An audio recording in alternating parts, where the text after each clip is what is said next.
deixar o computador conhecido? Ah? Pode começar. Pode?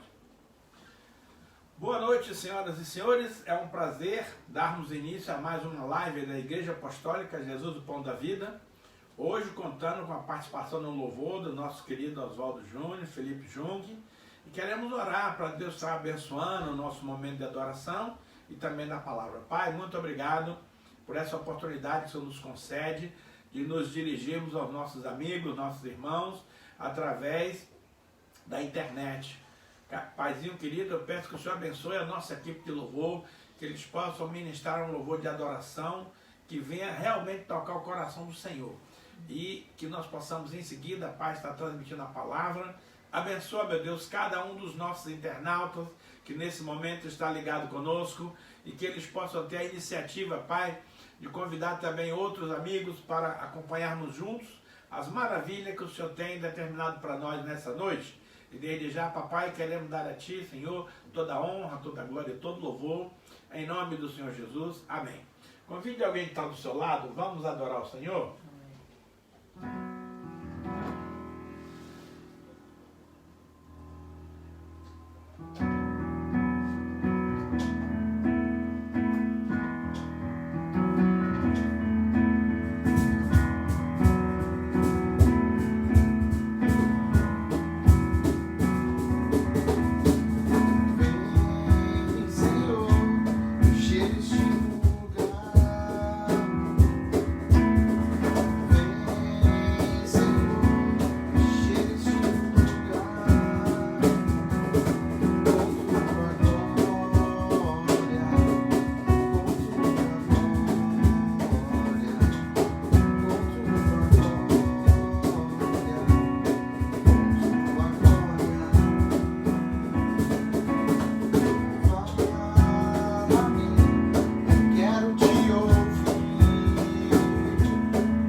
mais elevado que qualquer outro.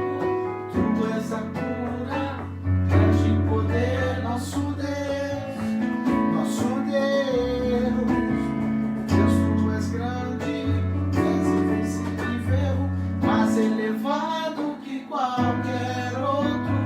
Tu és a cura, grande poder, nosso Deus, nosso Deus. Se Deus está conosco, quem pode nos deter? Se Deus está conosco, não há o que temer. Se Deus está conosco, quem pode nos deter? Se Deus está conosco, não há o que temer.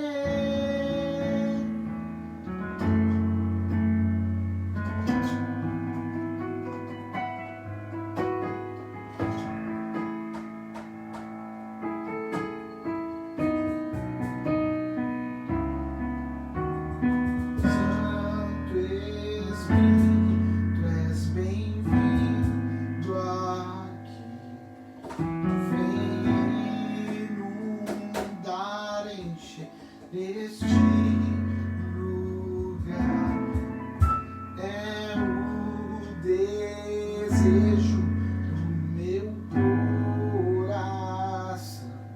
Sermos inundados por tua glória, Senhor.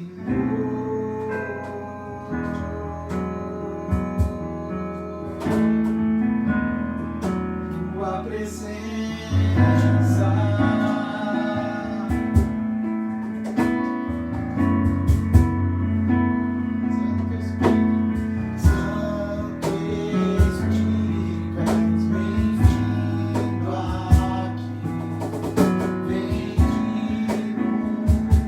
Encher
tomados por tua glória, Senhor.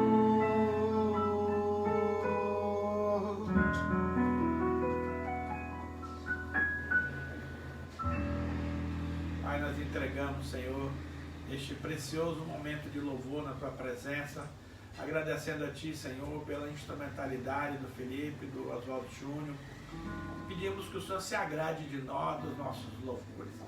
Agora, Pai, nós precisamos também que o Espírito Santo do Senhor nos ajude na comunicação do recado, da palavra que o Senhor tem reservado para nós nesta noite. Em primeiro lugar, eu quero pedir, Pai, que o Espírito Santo me capacite, me use, para que eu possa ser instrumento de bênção na vida dos nossos espectadores. Também queremos pedir que o Espírito Santo alcance cada pessoa que está do outro lado da telinha, assistindo, participando desse momento precioso de louvor e adoração ao Senhor.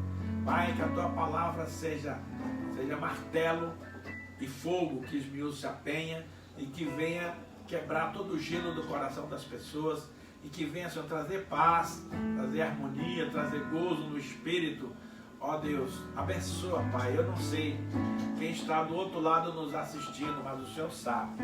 Por isso nós pedimos que o Senhor, por misericórdia e graça, abençoe cada vida, cada pessoa, cada internauta que está nos assistindo nesse momento e que a Tua palavra, Senhor, venha de encontro aos nossos corações e abençoe poderosamente a cada um de nós, em nome do Senhor Jesus.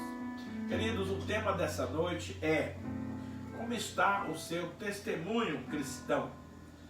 A palavra testemunha significa o seguinte: é uma pessoa que presenciou, que assistiu a um acontecimento, a um fato.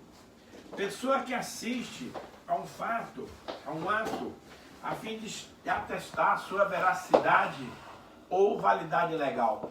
No meio jurídico, amados, uma testemunha é peça-chave na elucidação de um júri, de uma demanda judicial. É muito importante a participação de uma testemunha no evento judicial hoje, nos dias que estamos vivendo. Mas também a Bíblia nos traz uma outra revelação que está escrito em Deuteronômio, capítulo 17, verso 6, o seguinte: por testemunho de 2 ou 3 testemunhas será morto o que houver de morrer. Por depoimento de uma só testemunha não morrerá. Queridos, antigamente na antiga aliança, a palavra era olho por olho, dente por dente, morte por morte, pé por pé, etc. Então, se uma pessoa matava alguém, ele não podia ser condenado à morte apenas por uma testemunha. Porém, se houvesse 2 ou 3, aí o assunto estava resolvido, liquidado, não tinha direito à apelação. Portanto, eu quero lhe dizer que essa palavra testemunha é muito importante, tanto no meio jurídico, como também no meio espiritual. E esta noite Deus chama você e a mim para que sejamos testemunhas vivas do amor, da graça, dos milagres, das coisas boas que Deus tem operado nas nossas vidas. Meus amados, Deus se fez homem quando Ele decidiu tratar com os seres humanos. Olha o que nos diz a palavra em João capítulo 1, de 1 a 5 e o versículo 14. No princípio era o verbo estava com Deus e o verbo era Deus. Ele estava no princípio com Deus. Todas as coisas foram feitas por intermédio dele, e sem ele, nada do que foi feito se fez. A vida estava nele, e a vida era a luz dos homens. A luz resplandece nas trevas, e as trevas não prevaleceram contra ela.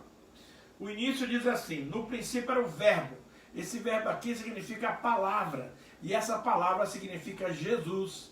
Então, parafraseando, nós dizemos: no princípio era Jesus, e Jesus estava com Deus, e Jesus era Deus. Ele estava no princípio com Deus. Meus amados, quero esclarecer um ponto aqui, que muita gente boa acredita que Jesus veio surgir no cenário mundial, no cenário lá da Galileia, quando ele nasceu da Virgem Maria. Mas eu quero te dizer que isso é um entendimento errado, porque Jesus sempre existiu com o Pai e com o Espírito Santo. Apenas nesse momento aqui, nós vemos Deus transformando o seu Filho de parte espiritual em carne. Nós vamos já ler isso aqui para esclarecer melhor. Então diz que no princípio Jesus estava com Deus, como sempre esteve. Todas as coisas foram feitas por intermédio dele. Jesus é peça-chave na criação de tudo. E diz mais, sem ele, nada do que foi feito se fez. E mais importante, a vida estava nele. E a vida era a luz dos homens. A luz resplandece nas trevas, e as trevas não prevaleceram contra ela. Versículo 14 diz assim: e o Verbo se fez carne, e habitou entre nós, cheio de graça e de verdade. E vimos a sua glória, como a do unigênito do Pai. Aqui esse texto é muito claro. E o Verbo, a palavra, se fez carne. Dizem aqui os estudiosos que Jesus tabernaculou, ou seja, ele entrou num tabernáculo humano dele próprio para estabelecer a sua presença como o Filho do Deus Todo-Poderoso. E ele veio cheio de graça e de verdade. E vimos a sua glória como a do unigênito do Pai. Interessante, Jesus quando veio ao mundo, ele é filho único. Mas quando ele fez a obra da redenção e voltou para o Pai, ele era primogênito, agora não era mais único, era o primeiro de uma série de filhos que ele deixou aqui para o Senhor. Deus envia João Batista para anunciar Jesus e ser sua testemunha na terra de Israel. Olha o que nos diz Mateus 3,3. Porque este é o referido por intermédio do profeta Isaías, a voz que clama no deserto: preparai o caminho do Senhor, endireitai as suas veredas. Querido, João Batista é um emissário especial da parte de Deus. Antes da fundação do mundo, Deus já havia escolhido João Batista para ser o anunciador da vinda do Messias, de Jesus. Então, ele é a voz que clama no deserto, porque ele passou uma boa parte do seu tempo de jovem no deserto. João era um cara meio esquisitão, mas um baita homem de Deus. E aqui diz que ele veio para que as pessoas, eu e você, endireitássemos os nossos caminhos e as nossas veredas para receber o Messias, o Rei da Glória. Ainda em João 1, 6-9 diz o seguinte: houve um homem enviado por Deus, cujo nome era João. Esse João aqui, amado, é o João Batista, porque tem o João Evangelista, que escreveu os Evangelhos. Mas nesse caso aqui é João Batista, aquele que batizava.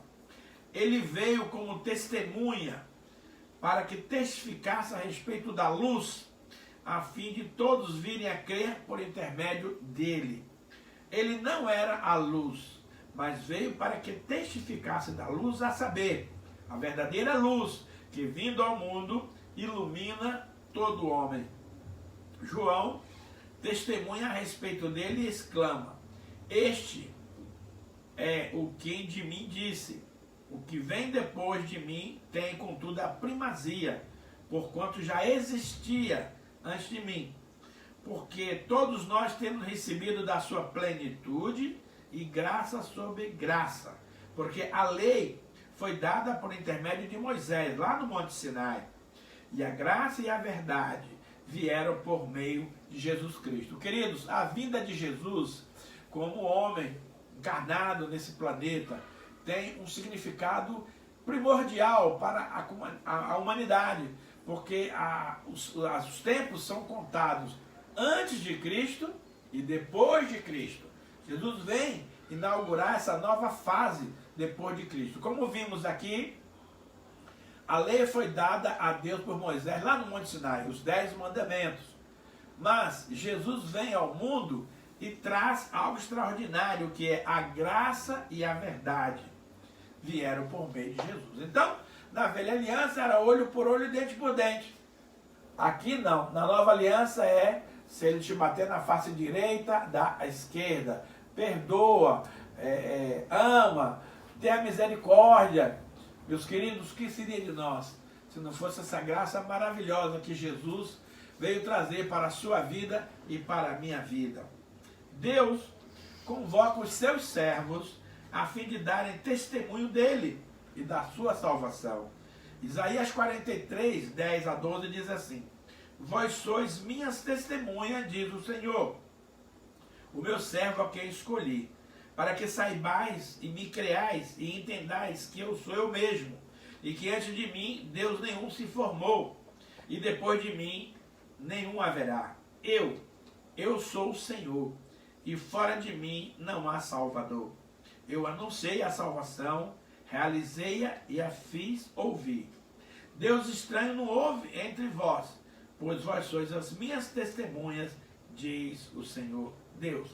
Essas testemunhas, queridos, citados aqui nesses versículos de Isaías, se referem ao povo judeu, ao povo que conviveu com as profecias diretamente da parte do Senhor. E aqui Deus deixa claramente que Ele é o único Deus e Ele anunciou a salvação, prevendo a vinda de Jesus, e Ele enviou Jesus para que aqui viesse morrer pelos seus e pelos meus pecados. Então Deus é um Deus de promessa. Ele promete e Ele cumpre. No versículo 44, Isaías 44, 8 diz mais: Não vos assombreis, nem temais. Acaso, desde aquele tempo não vou-lo fiz ouvir, não vou-lo anunciei? Vós, ele repete, vós sois as minhas testemunhas. Há outro Deus além de mim? Ele pergunta. E ele mesmo responde, não há outra rocha que eu conheça. Queridos, lamentavelmente, nós vivemos num mundo atual cheio de religiões, para todo tipo de gosto, para todo tipo de público. Por que tem tantas religiões? Porque as pessoas têm muitos deuses. Só que eu quero lhe dizer algo nessa noite, meu querido internauta, minha querida internauta. Só há um Deus verdadeiro, que é o Deus de Israel. Todos os demais são deuses falsos. Por isso, nós temos que cuidar muito com o aspecto da religião, porque você pode estar de bom grado, de boa fé, entrando numa canoa furada. Deus foi muito claro, não há outro Deus a não ser Ele. Portanto, vamos firmar as nossas bases, a nossa fé nesse Deus Todo-Poderoso e vamos anunciar a sua salvação, porque para isso eu e você fomos escolhidos por Ele. O apóstolo Paulo é chamado para ser testemunha e pregador do Evangelho de Jesus. É interessante que esse apóstolo Paulo, antigamente ele era Saulo de Tarso, e ele era um jovem hebreu, muito zeloso das leis judaicas, homem que estudou aos pés de Gamaliel, um grande fariseu lá de Israel, e o apóstolo Paulo estava indo para Damasco, para prender os crentes de Damasco, porque ele não gostava das pessoas que seguiam o caminho que é Jesus. E nessa caminhada ele teve um encontro com Deus, caiu do seu cavalo, ficou cego e perguntou para Jesus, o que é que o senhor quer que eu te faça? Jesus falou assim, olha, vão te levar para um lugar aí, vai lá que lá eu te explico o que é. Paulo ficou 3 dias cego na casa de Simão, lá em Damasco. Então Deus chama um homem chamado Ananias, falou, Ananias, vai lá orar por Saulo, porque ele é um vaso especial para mim. E Ananias vai lá e ora por Paulo e traz a seguinte palavra profética para Paulo. O Deus de nossos pais, de antemão, te escolheu para conheceres a sua vontade, veres o justo e ouvir uma voz da sua própria boca, porque terás de ser sua testemunha diante de todos os homens das coisas que tem visto e ouvido. E agora, por que te demoras? Levanta-te, recebe o batismo, lava os teus pecados, invocando o nome dele. Paulo não é contemporâneo, querido, da pessoa de Jesus. Ele não faz parte dos 12 apóstolos do Cordeiro. Paulo surgiu no cenário religioso 30 anos depois da morte de Jesus. Mas com todo esse intervalo de tempo, o próprio Jesus se apresentou pessoalmente a Paulo e o comissionou para essa missão e deu a ele todas as diretrizes que ele precisava fazer. Paulo era um homem que ele pregava para judeu, para gentil, para reis, para autoridades, né? Ele era um cara muito dinâmico, muito culto, muito inteligente, muito estudioso. E Paulo tem uma folha de serviço destacada no Novo Testamento, no trabalho que ele fez para o reino de Deus. Vamos encontrar no livro de 1 Coríntios, capítulo 9, 16 a 23, algumas técnicas, algumas estratégias maravilhosas que Paulo usava para evangelizar as pessoas. Presta atenção no texto que diz assim, olha, se eu anuncio o evangelho, não tenho do que me gloriar, pois sobre mim pesa essa obrigação, porque ai de mim se eu não pregar o evangelho. Se o faço de livre vontade, tenho galardão, mas se constrangido, é então a responsabilidade de despenseiro que me está confiada. Nesse caso, qual é o meu galardão? E que, evangelizando, proponha de graça o evangelho para não me valer do direito que ele me dá. E aí ele vai agora explicar aqui várias maneiras que ele usava com as pessoas para alcançar o coração de cada um daqueles que ele estava evangelizando. Ele diz assim, porque, sendo livre de todos, fiz-me escravo de todos, a fim de ganhar o maior número possível. Procedi para com os judeus como judeu, a fim de ganhar os judeus. Para os que vivem sob o regime da lei, como se eu mesmo assim vivesse, para ganhar os que vivem debaixo da lei, embora não esteja eu debaixo da lei. Aos sem lei, como se eu mesmo o fosse, não estando sem lei para com Deus, mas debaixo da lei de Cristo, para ganhar os que vivem fora do regime da lei. Fiz-me fraco com os fracos, com o fim de ganhar os fracos. Fiz-me tudo para com todos, com o fim de, por alguns modos, salvar alguns. Tudo faço por causa do Evangelho, a fim de me tornar um cooperador com ele. Querido, pregar o Evangelho requer de nós uma estratégia, uma sabedoria, uma aplicação adequada para o tipo de público que você está falando. Eu gosto muito de um ministério aqui no Brasil chamado ADONEP, que é a Associação dos Homens de Negócios do Evangelho Pleno. A ADONEP faz um trabalho junto à classe política, a classe empresarial, a classe intelectual. Então a ADONEP trabalha com engenheiros, com advogados, professores, médicos, comerciantes, empresários, profissionais liberais. O que é que eles fazem? Eles preparam um banquete, um jantar maravilhoso no hotel 5 estrelas, no restaurante maravilhoso. Eles trabalham com café da manhã para os homens, eles trabalham com jantares para homens e mulheres, e trabalham com chás só para as mulheres. Então, nesse jantar, nós procuramos levar pessoas identificadas com aquele que vai trazer a pregação, vai trazer o testemunho, que vai trazer o depoimento, que vai trazer uma experiência de vida. Então, se o preletor vai ser um engenheiro, preferencialmente nós procuramos convidar engenheiros para estar ali, médico, advogado, comerciante, etc. E tem sido uma maneira espetacular de se levar essa mensagem para uma classe que é de difícil alcance para os métodos tradicionais de evangelismo. Então, a ADONEP tem sido uma bênção. Se você quer conhecer melhor desse ministério, fale comigo depois que eu vou te dar todas as coordenadas. Mas Paulo, no seu sistema de trabalho, ele sempre descia do seu status para alcançar o coração do seu interlocutor, daquela pessoa que ele queria pregar. O apóstolo Paulo é tão estratégico que quando ele esteve em Atenas, levaram ele num lugar chamado Areópago.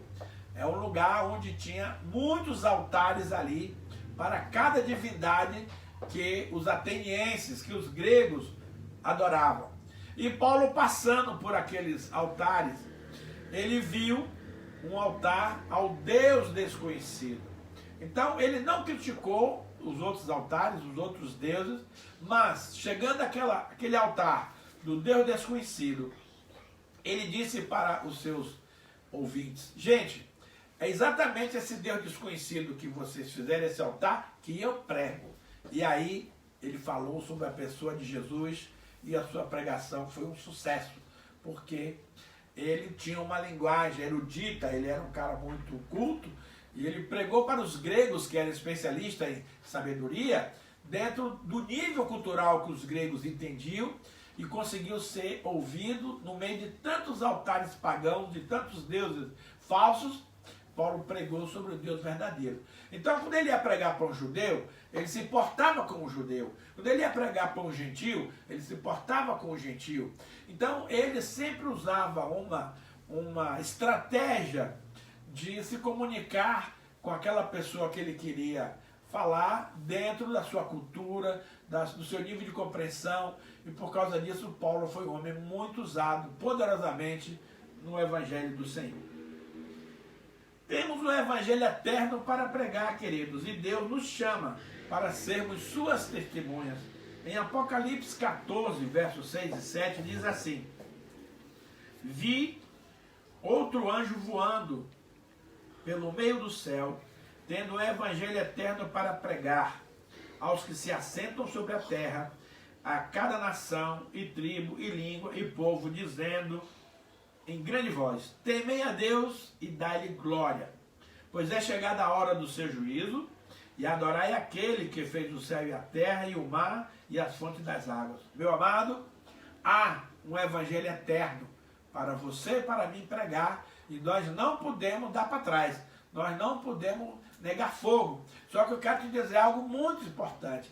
Para eu e para você pregar esse Evangelho, nós precisamos de algo chamado poder de Deus.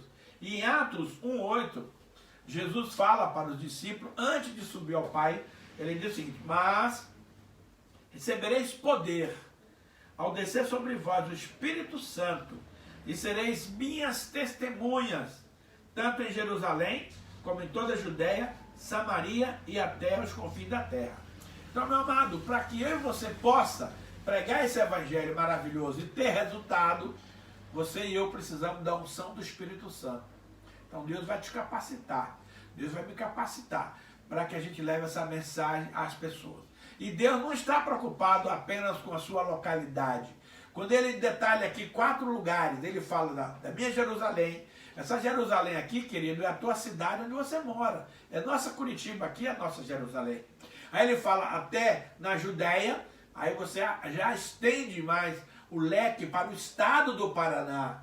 Depois ele leva até Samaria. Samaria você estenda isso para o Brasil. E depois até aos confins da terra, que são as nações de lá de fora. Então, Deus está desejoso de que eu e você sejamos testemunha, não somente aqui em Curitiba, mas em Curitiba, no estado do Paraná, no Brasil e nas nações da terra. Querido, eu vou te dizer algo mais uma vez que você talvez não entendeu ainda. Deus vai fazer atualmente, nesse Brasil conturbado que eu e você estamos vivendo, um trabalho de progresso, de crescimento, de economia. O Brasil é o país que vai sair mais rápido dessa pandemia, porque Deus vai usar o Brasil como referência, como modelo para impactar as outras nações da terra.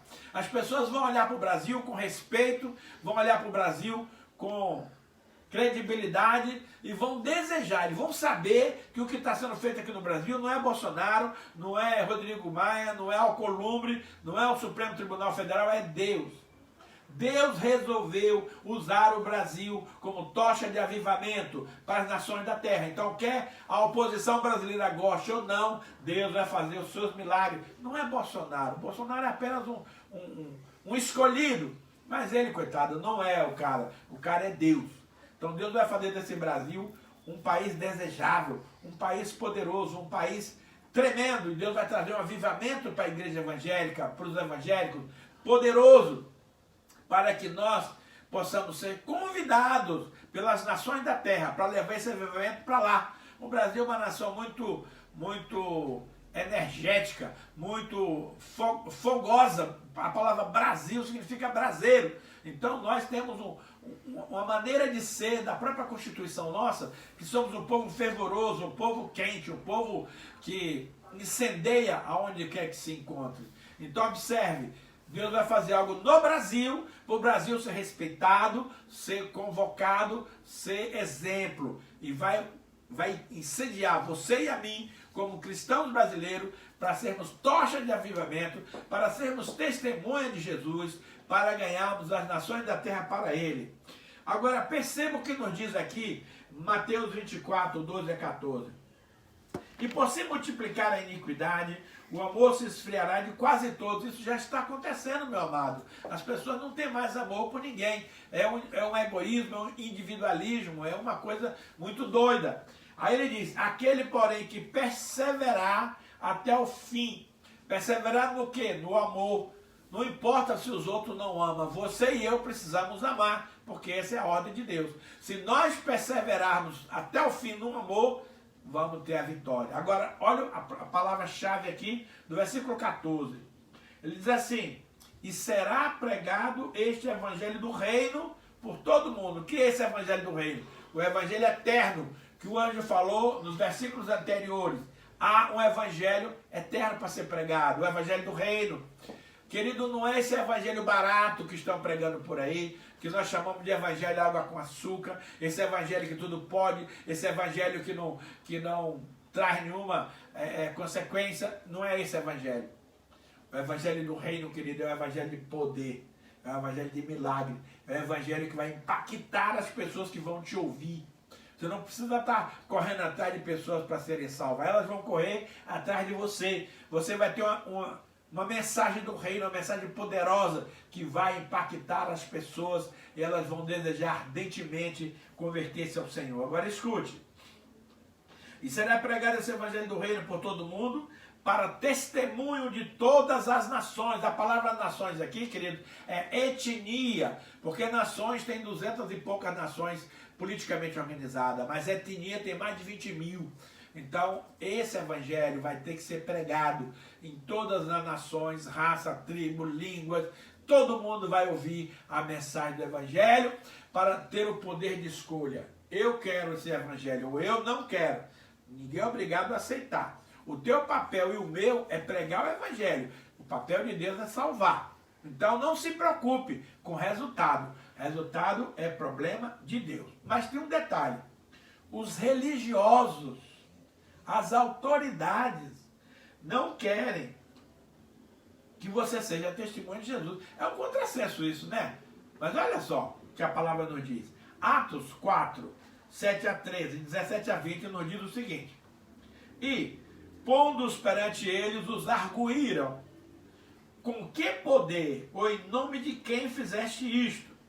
Esse episódio aqui narra aquela experiência da cura de um paralítico que estava pedindo esmola na porta do templo. E quando Paulo e João estavam entrando, Pedro e João estavam entrando para o horário da oração das 3 da tarde, aquele mendigo estendeu a mão e falou para Pedro o seguinte, ô prezado, me dá uma esmolinha pelo amor de Deus. Aí Pedro olhou para aquele cara assim, ô prezadinho, olhe para mim. E o cara olhou para Pedro e Pedro falou assim, olha aqui, eu não tenho ouro e nem prata, mas o que eu tenho eu te dou. Em nome de Jesus o Nazareno, levanta e anda. E aí pegou na mão do paralítico e o paralítico deu um salto e saiu correndo pelo templo, cantando, gritando e dando glória a Deus. Amados, esse episódio deu o maior rebu lá em Jerusalém. E os religiosos ficaram indignados, ficaram todo mundo muito perplexo, porque esse é um fato real. O cara era paralítico há não sei quantos anos e Pedro e João botaram o cara para andar. Então eles foram inquirir os dois para saber em nome de quem vocês fizeram esse milagre. Aí olha só o que Pedro diz para ele. Então, Pedro, cheio do Espírito Santo, lhe disse, autoridades do povo e anciãos, visto que hoje somos interrogados a propósito do benefício feito a um homem enfermo e do modo porque ele foi curado. Tomai conhecimento, vós todos, Pedrão é bastante ousado, vós todos e todo o povo de Israel, de que em nome de Jesus Cristo, o Nazareno, a quem vós crucificaste, aí Pedro aponta o dedo para todos eles, que foram eles que crucificaram Jesus, e a quem Deus ressuscitou dentre os mortos, em contrapartida, Jesus não ficou morto, ele ressuscitou. Sim, em seu nome é que este está curado perante vós. Aí Pedro aproveita o embalo e desce a lenha dos caras. Este Jesus é pedra rejeitada por vós, os construtores, a qual se tornou a pedra angular. E não há salvação em nenhum outro, porque debaixo do céu não existe nenhum outro nome dado entre os homens, pelo qual importa que sejamos salvos. Ao verem a intrepidez de Pedro e João, sabendo que eram homens iletrados e incultos, admiraram-se e reconheceram que eles haviam estado com Jesus. Mas, para que não haja maior divulgação entre o povo, ameacemo-los para não mais falarem nesse nome, a quem quer que seja. Chamando-os, ordenaram-lhes que absolutamente não falassem, nem ensinassem em nome de Jesus. Mas Pedro e João lhe responderam: julgai se é justo diante de Deus ouvirmos antes a vós outros do que a Deus? Pois nós não podemos deixar de falar das coisas que vimos e ouvimos. Porque se os homens não falarem, meus amados, as próprias pedras clamarão. Então eu e você não podemos ficar alheio, não podemos ficar mudo, não podemos ser, querido, agente secreto da sua majestade a Rainha Elizabeth 007. Nós somos transformadores de vida, nós somos provocadores de salvação, nós somos aqueles que transtornaram as cidades onde chegaram. Então eu e você somos agente de transformação de Deus. E qual é o instrumento? O Evangelho.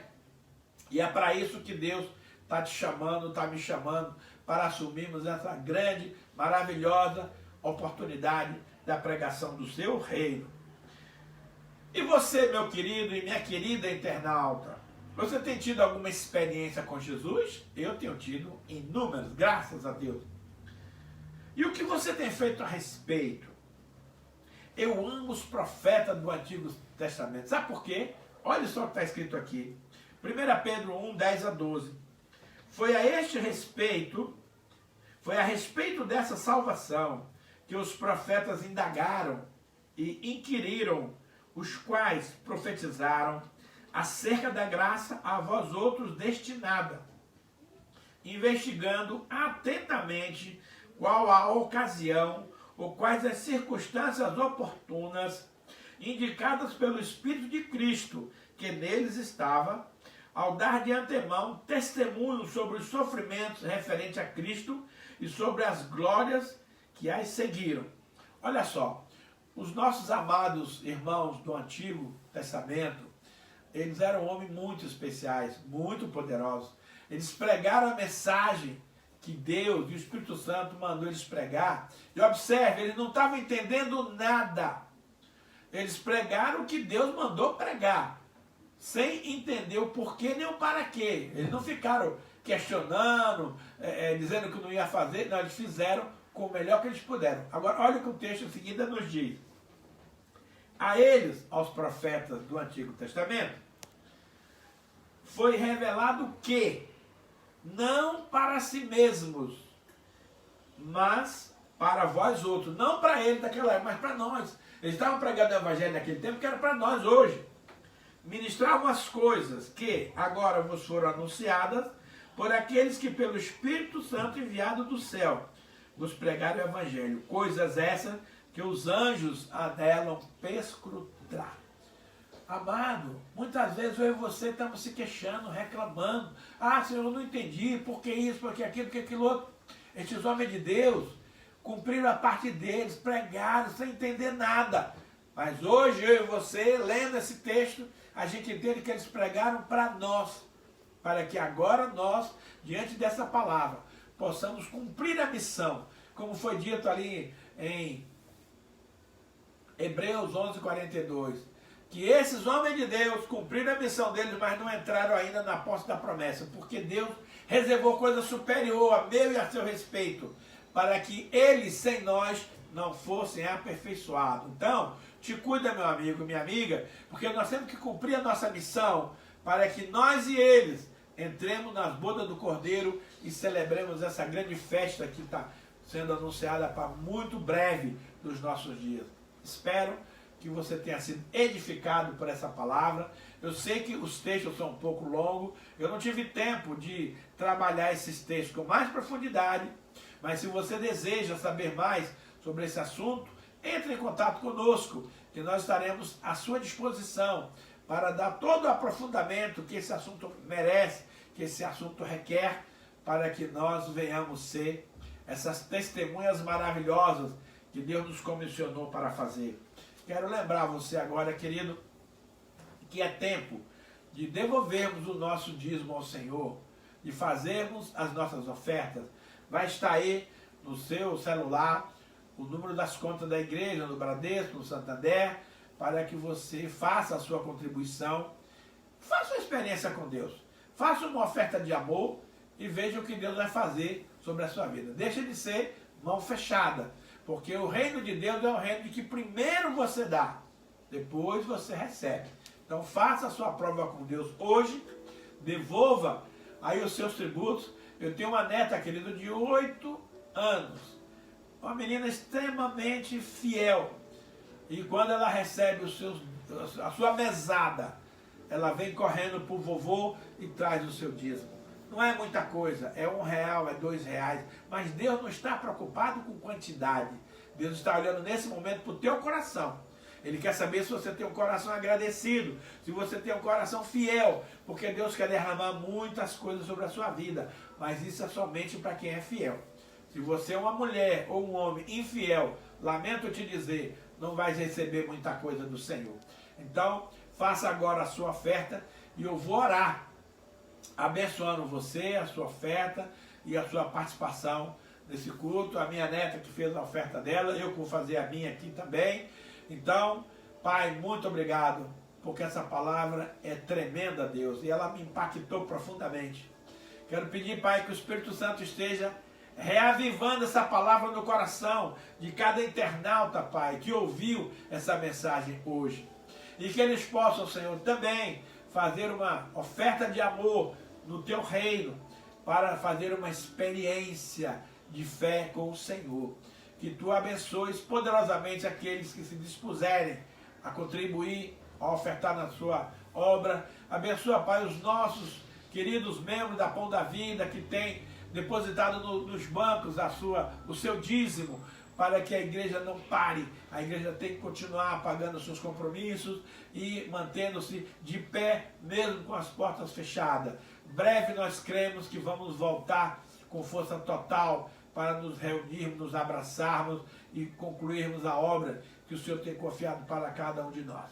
Abençoa, Paizinho, cada internauta, cada família, cada amigo, Pai, cada pessoa que nesta tarde tem tido a oportunidade de nos ouvir. Pai, aquilo que eu não fui capaz de comunicar, eu peço que o Espírito Santo do Senhor continue a falar aos corações, esclarecendo, tirando qualquer dúvida, e que o Senhor possa, meu Deus, contar a partir de hoje com cada um de nós, para sermos um testemunho vivo, um testemunho vibrante, um testemunho poderoso daquilo que Deus tem feito nas nossas vidas e que vai fazer através de nós.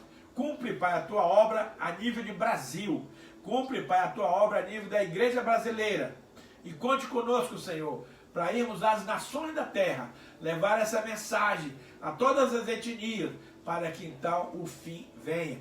E todo ser humano possa ter a oportunidade de aceitar ou rejeitar a mensagem do Evangelho. O nosso papel, meu Deus, não é salvar ninguém. O nosso papel, papai, é pregar o Evangelho. Quem vai salvar é o Senhor. E eu agradeço a oportunidade e peço uma bênção especial, meu Pai, para cada um dos nossos internautas que tem estado conosco. Com certeza, na próxima semana, às 19 horas, estaremos aqui, porque não temos perspectiva de quando é que as igrejas vão ser reabertas, mas não importa quando vai ser reaberta. A igreja do Senhor está sempre aberta. Pai, muito obrigado. Fica conosco, uma boa noite, que Deus abençoe a cada um, em nome de Jesus. Amém?